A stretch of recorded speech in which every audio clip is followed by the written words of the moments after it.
कविता ने इल्जाम आयद किया कि केसीआर को सीबीआई की तहकीकात का सामना करना पड़ रहा है क्योंकि हरीश राव, संतोष राव और मेगा कृष्णा रेड्डी के किरदार की वजह से ये सूरत-ए-हाल पैदा हुई।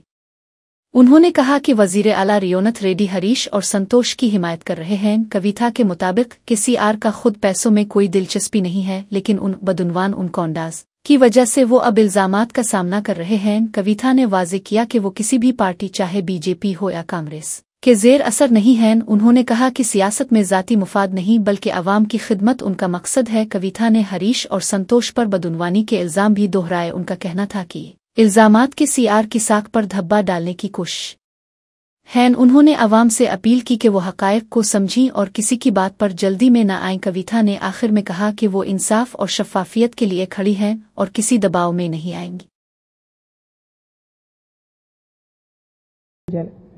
ఎందుకోసం వస్తుంది కేసీఆర్ గారికి అవినీతి మరక ఎవరి వల్ల అంటింది అలా అది ఆలోచన చేసుకోవాలి కదా మనం కూడా।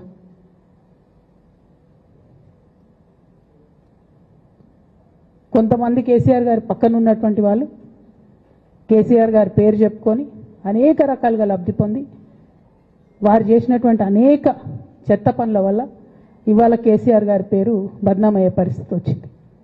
అయినా మళ్ళీ వాళ్ళనే మోస్తాం, అయినా మళ్ళీ వాళ్ళనే ముందుకు తీసుకెళ్తామని అనుకుంటే పార్టీ ఎట్లా ముందటికి పోతుంది? ఒక బిడ్డగా నిజంగా నేను బాధపడతా ఉన్నాను।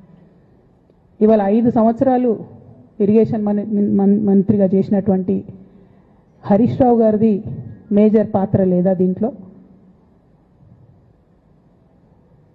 అందుకే కదా కేసీఆర్ గారు వారిని సెకండ్ టర్మ్లో తప్పించిండ్రు। ఈ మొత్తం కాళేశ్వరం ఎపిసోడ్లో కేసీఆర్ గారికి మరక అంటిందంటే 2-3 వ్యక్తులు కారణం। మాజీ రాజ్యసభ సభ్యుడు ఒకలైతే, హరీష్ రావు గారు ఒకలైతే, మెగా కృష్ణారెడ్డి గారు ఇంకోటి, మెగానో బోగానో ఏదో, ఈ పెద్ద పెద్ద కాంట్రాక్టర్లు అందరితో కుమ్మక్కై కేసీఆర్ గారు ప్రజల కోసం ఆలోచన చేస్తే, నీళ్ల కోసం ఆలోచన చేస్తే, వీళ్ళు సొంత వనరుల కోసం, డెవలప్మెంట్ కోసం, ఆస్తులు పెంచుకోవడం కోసం ఆలోచన చేసి